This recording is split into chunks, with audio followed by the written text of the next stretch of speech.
Toyota's sedan hierarchy places the Crown above the midsize Camry, but it is not larger than the Camry. Not by much. The Crown is an inch longer between the wheels, a couple of inches longer overall depending on trim, 4 inches taller in total height but the same width, and, despite what the crossover-style plastic fender cladding might suggest, only 0.1 inch higher in ground clearance. Where it differs from Toyota's standard sedan is in terms of style and content. In terms of style, the Crown is unusual but appealing. The liftback dimensions and two-tone color scheme distinguish it from more pedestrian family sedans, while luxury vehicle-inspired elements designate it as a car that will most certainly be remembered as symbolic of the 2020s. Things like the floating D-pillar, unibrow taillight bar, and huge grille. Speaking of giant, the 21-inch wheels are the largest to have ever seen on a Toyota sedan from the factory, and they do look massive in person, giving the entire thing a vaguely off-roadable appearance, especially when paired with knobby winter tires and blacked-out, SUV-style fenders. Where I truly fell in love with the Crown was inside.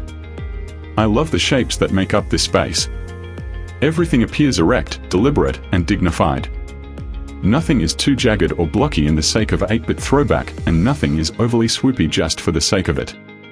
Everything is deliberate, mature, and incredibly simple to understand.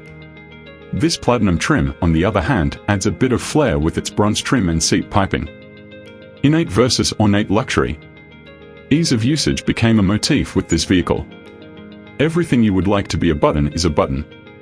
Everything you'd like to be is a knob. Everything you would like to have lit up at night is lit up at night. Everything is obvious, transparent, and uncomplicated. Even the screens, which measure 12.3 inches in the middle, are acceptable in size, sharpness, and responsiveness, but never overwhelming. How many so-called premium vehicles nowadays can boast all of this? Let's be honest, none of them.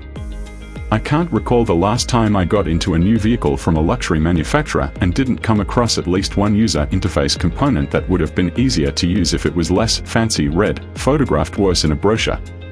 Too many of them are growing too comfortable, relegating HVAC functions to a glossy touch panel, or worse, a menu within the infotainment touchscreen, while others are still hopelessly attempting to reinvent the volume knob. Meanwhile, some are adding touch-sensitive controls to the freaking steering wheel, demonstrating a fundamental ignorance of why steering wheel controls exist in the first place.